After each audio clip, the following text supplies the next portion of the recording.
Au lieu de prendre pour modèle Fermin Lopez, certains ont préféré prendre Moriba pour exemple. Bienvenue les amis sur cette preview d'avant-match qui oppose Real Sociedad au FC Barcelone pour le compte de la 20e journée de Liga. Alors si tu es nouveau, n'hésite pas à t'abonner, donne ton avis en commentaire et laisse un pouce bleu à la chaîne. Cela aide également pour le référencement. Au menu de cet avant-match, nous avons la presse. Qu'est-ce qui se dit dans la presse en Espagne? Deuxièmement, nous allons parler de l'actualité autour du FC Barcelone. Et en trois, nous allons parler de la conférence de presse de Hansi Flick qui vient juste de se terminer. Et en quatre, nous allons parler de notre adversaire de demain, qui est la Real Sociedad. Et en cinquième, je vais proposer ma composition probable, ou moins du moins la composition que je juge meilleure pour affronter ce match de demain. Et par la suite, je donnerai mon pronostic. Qu'est-ce qui se dit concernant la presse en Espagne? Directement, nous prenons le cas de Mundo Deportivo, qui titre à sa grande une: l'un rayonne et l'autre s'éloigne. L'ultime parade de Joan Garcia face à Manex ainsi que ses 9 clean sheets le placent désormais dans l'élite mondiale.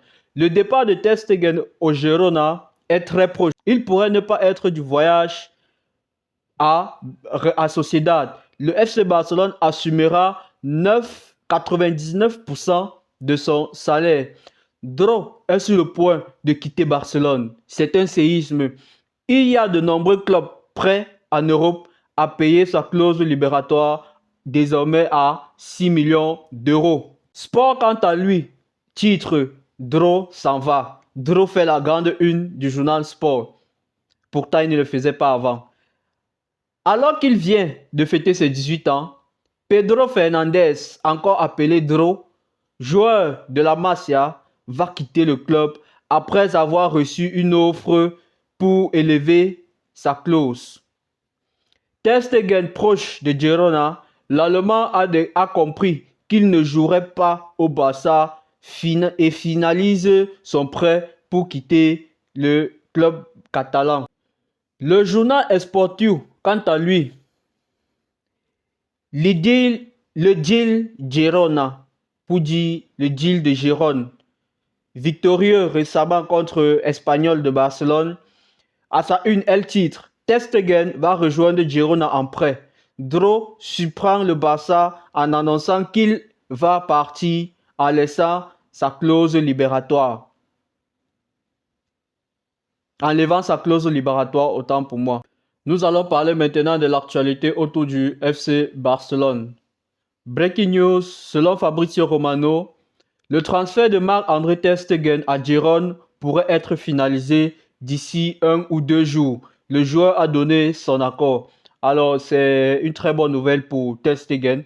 Cela lui permettra d'avoir du temps de jeu à Gérone et aussi son souhait de ne pas quitter l'Espagne, encore moins la Catalogne. Donc, nous lui souhaitons bonne chance. Ce n'est pas encore officiel, donc on est obligé d'attendre l'officialisation de ce transfert. Mais déjà, si la source vient de l'information vient de Fabrizio Romano, alors il y a 90% de chances que cela se concrétise. Nous souhaitons bonne chance déjà par anticipation à Ter Stegen. Cela l'aidera à contribuer pour sa participation au mondial. Le FC Barcelone s'intéresse au talent de Palmeiras, âgé seulement de 16 ans, Eduardo Conceição. Le troisième stand au Camp Nou prend forme. L'augmentation de la capacité devrait être désormais intervenue le mois prochain.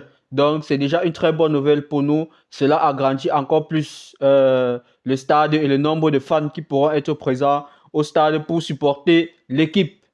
Breaking news, les amis, Dro a décidé de partir car il pensait qu'il ne réussirait pas à Barcelone. Le joueur estime que ses chances d'intégrer l'équipe première seront très limitées en raison d'une forte concurrence.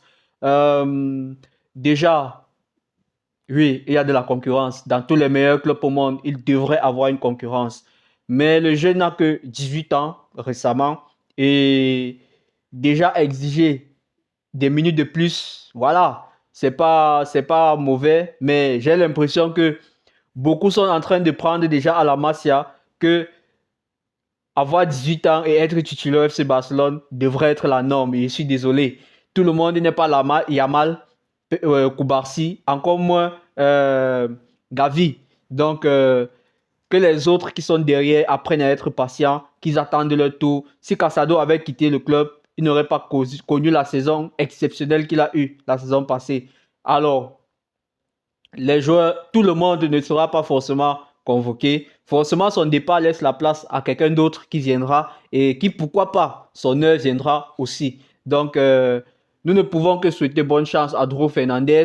Mais Barcelone est vraiment sous le choc à cause de cette annonce, parce que le Barcelone estimait que ce joueur pouvait être la parfaite relève du 8 après Pedri.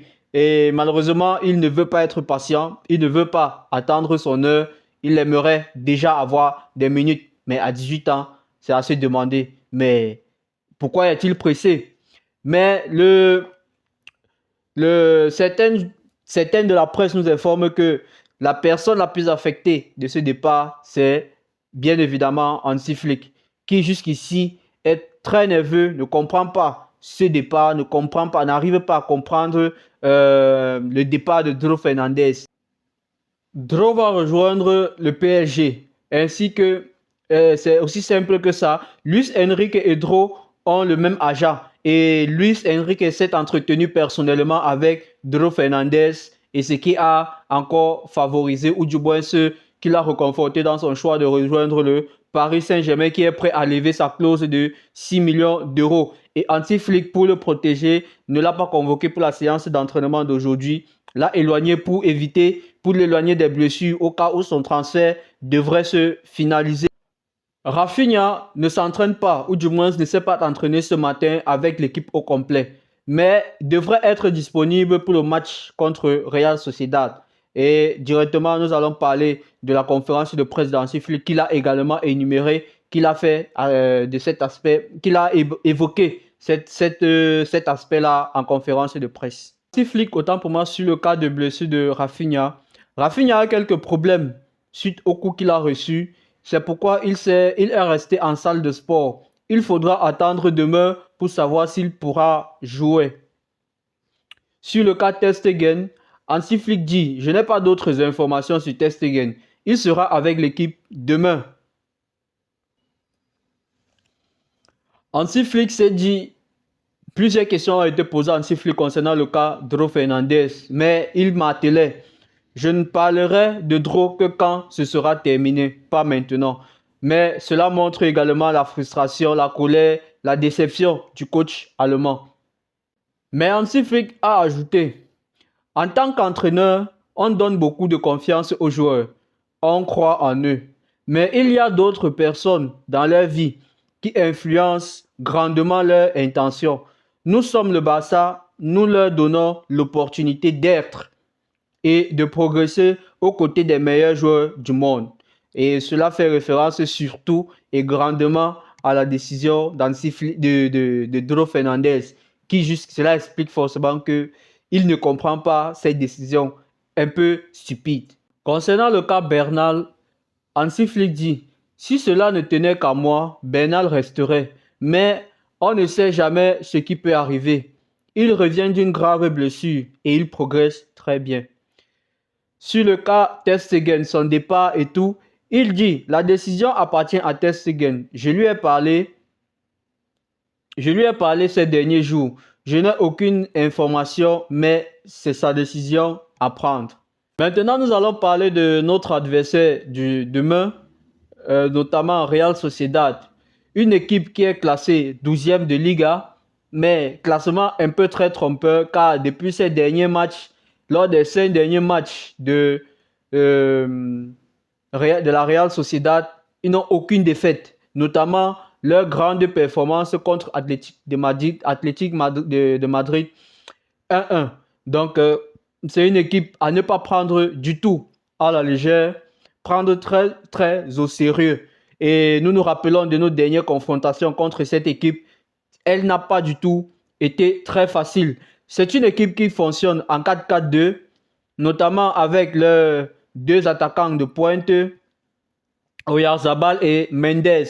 Et avec leur Kubo qui est un parfait milieu relayeur qui joue un peu comme un mini ailier. Donc il faudra faire très, très attention à cette équipe. Pas du tout à négliger. Et lors des dernières confrontations en 2024, la Real Sociedad nous a battus. Notre dernière défaite remonte en 2024, le 10 novembre 2024, à la Real Sociedad. Donc, il faudra prendre cette équipe très, très au sérieux. Maintenant, après avoir parlé de notre adversaire du jour, maintenant, je vais vous proposer ma composition probable. Au goal, nous allons maintenir Joan Garcia, rien à redire, c'est le meilleur gardien du monde. En défense centrale, Baldé, je pense que je partirai sur Eric Garcia à la place de Gérard Martin et Koubarsi et Koundé. Voilà, cette charnière centrale-là, parce qu'il y a des grands gabarits de l'autre côté. Au milieu de terrain, Francky Dejean, Pedri, la tour de contrôle. La ligne de 3, Rafinha, qui certes revient de blessure, à revoir s'il sera apte pour débuter.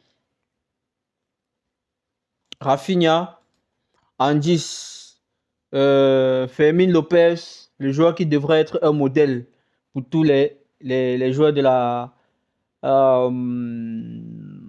pour tous les joueurs de la pour tous les joueurs de la Masia. Fermin Lopez, de l'autre côté, Lamine Yamal, et en pointe, je partirai sur Lewandowski parce que les défenseurs de la Sociedad sont très très grands de taille. Ce sera un match très très difficile. Donc je partirai sur cette composition là et voilà. N'hésitez pas les amis, dites-moi en commentaire votre point de vue et mon pronostic pour cette rencontre c'est victoire du FC Barcelone, pas forcément un clean sheet, mais je vois 3-1 du FC Barcelone. Nous sommes arrivés à la fin de cet avant-match, les amis. N'hésitez pas, abonnez-vous, laissez un pouce bleu, donnez votre avis dans les commentaires et surtout, on se prend à la prochaine. Ciao, ciao. Bam.